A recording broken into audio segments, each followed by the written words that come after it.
e a põe em veste velha, pois rasgará a nova, e o remendo da nova não se ajustará à velha.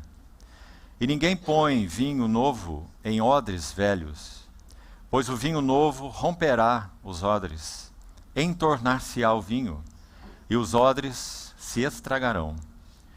Pelo contrário, vinho novo deve ser posto em odres novos, e ambos se conservam. E ninguém, tendo bebido o vinho velho, prefere o novo, porque diz: o velho é excelente. Vamos orar. Amado Pai Celestial, com muita gratidão, reverência e expectativa, colocamos juntos nossas vidas em Teu altar.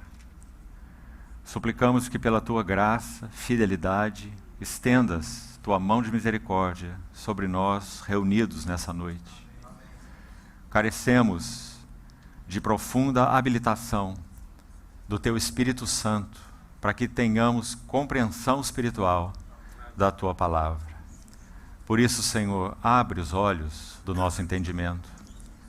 Livra-nos, guarda-nos de uma apreensão intelectual da Tua palavra, mas fala ao nosso espírito e ao nosso coração.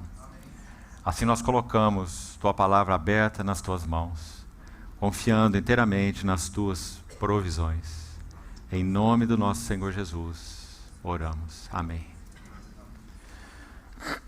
Meus amados irmãos, fizemos ontem uma introdução sobre esse capítulo 5 de Lucas e dissemos aos irmãos que esse evangelho apresenta o nosso Senhor Jesus de modo extremamente singular por vários motivos. Seu autor é gentio, seu autor é um médico profundamente minucioso, acurado nas suas investigações para nos relatar essa pessoa gloriosa do nosso Senhor. Nós dissemos que em um dado momento em nossa vida cristã, nossos corações são chamados, por obra do Espírito Santo mesmo, à atenção aos evangelhos. Porque esse nosso Senhor descrito nos evangelhos, e estamos nos detendo em particular nesse evangelho de Lucas, é aquele que nós contemplaremos face a face por toda a eternidade.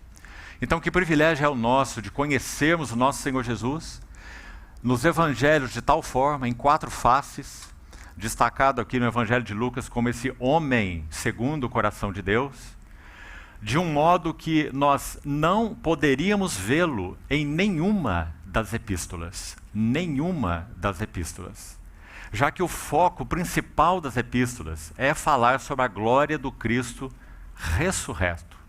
Mesmo algumas delas que trazem revelações e destaques a respeito de algo da humanidade do nosso Senhor, e talvez nesse sentido a mais especial seja Hebreus, ainda assim você vai ver que o foco de Hebreus não é a natureza humana de Jesus, embora ela ali mencionada seja de extrema importância.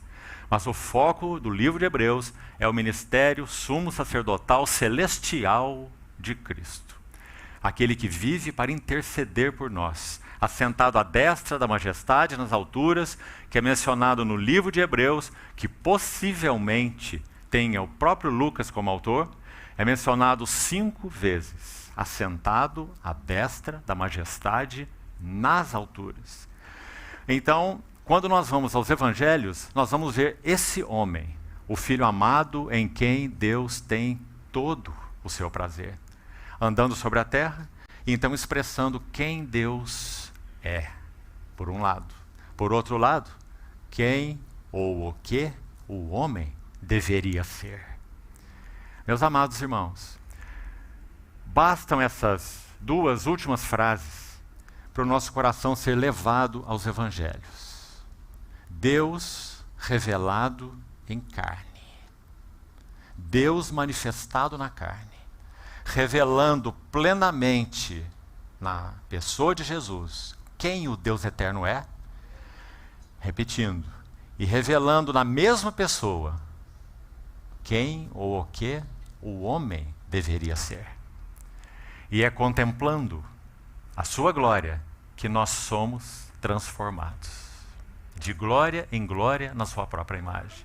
Meus irmãos, esse texto tão citado aqui entre nós, e posso dizer entre nós, porque eu tenho estado com os irmãos há muitos anos. Esse texto, 2 Coríntios 3,18, que eu acabei de citar, é uma chave para nos ensinar qual é o método do Espírito Santo para transformar nosso caráter.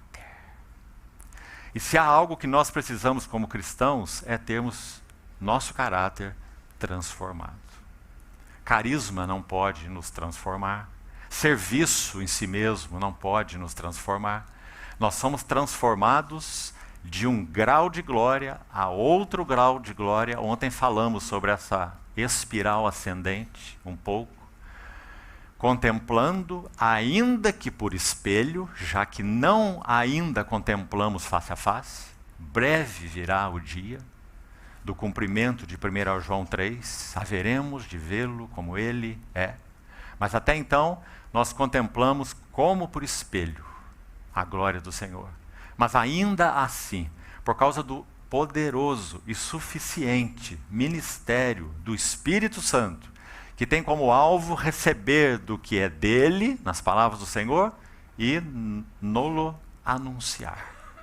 Então, nesse processo, somos transformados de glória em glória na sua própria imagem. E então, esse serviço é operado pelo Espírito do Senhor, como Paulo termina esse versículo. Não é maravilhoso? Isso porque aos que de antemão conheceu, ele os predestinou para serem conformados à imagem do seu Filho, para que ele seja o primogênito entre muitos irmãos. Meus irmãos, que o Senhor nos ajude a não nos perdermos a respeito de qual é o propósito do nosso chamamento celestial. Por favor, não se engane. Como nosso amado irmão colocou no início da reunião, muitas vozes estão sendo ouvidas nos nossos dias no mundo cristão. Nós precisamos tanto de discernimento para que mantenhamos claro diante de nós qual é o propósito daquele que nos chamou. E como ele cumprirá esse propósito em nossas vidas. Contemplando-o, somos transformados. Contemplando sua glória em particular na sua palavra. Então, ontem vimos que nesse lindo evangelho, no capítulo 3, o Senhor Jesus é esse odre único no qual Deus o Pai tem todo o seu prazer, de tal modo que nem mesmo os céus se contiveram quando esse homem entrou no Jordão. O odre deleitável, aprazível de Deus. Capítulo 4, na sequência, ele é o pregador e é o libertador, especialmente ungido por Deus. O Espírito do Senhor está sobre mim. Você pode imaginar esse homem falando isso na sinagoga de Nazaré? Meus irmãos, não havia um só judeu naquela sinagoga que não soubesse o que ele estava dizendo. Ele está dizendo, eu sou aquele que Isaías disse, sobre quem o Espírito do Senhor habitaria e anunciaria, pregaria, o pregador com P maiúsculo, e o libertador dos cativos. Sou eu, é o que o Senhor disse. Não foi por menos que quando ele termina isso, os de Nazaré procuraram jogá-lo da ribanceira da cidade para matá-lo. Mas ele simplesmente passa pelo meio deles e se retira. Então, assim ele é apresentado no capítulo 4, o pregador e o libertador. E no capítulo 5? No capítulo 5 ele é o noivo. Que preciosidade. Ele é o centro das atrações. Isso é um noivo. Ele é o centro das afeições. Ele é o centro da devoção da noiva. E assim ele é apresentado no capítulo 5. Agora preste atenção. Nós iniciamos hoje lendo essa parábola, que é a primeira, muito provavelmente, é a primeira de todas as parábolas, tantas, que nosso Senhor Jesus pronunciou. Então, em primeiro lugar, o que estava no seu coração, e é isso que deve ser mantido no seu, pela graça de Deus, é que o propósito da vinda do Senhor Jesus é que Deus obtenha, através do seu odre novo, Jesus, o odre aprazível de Deus, Deus o Pai possa obter muitos outros odres. Que possa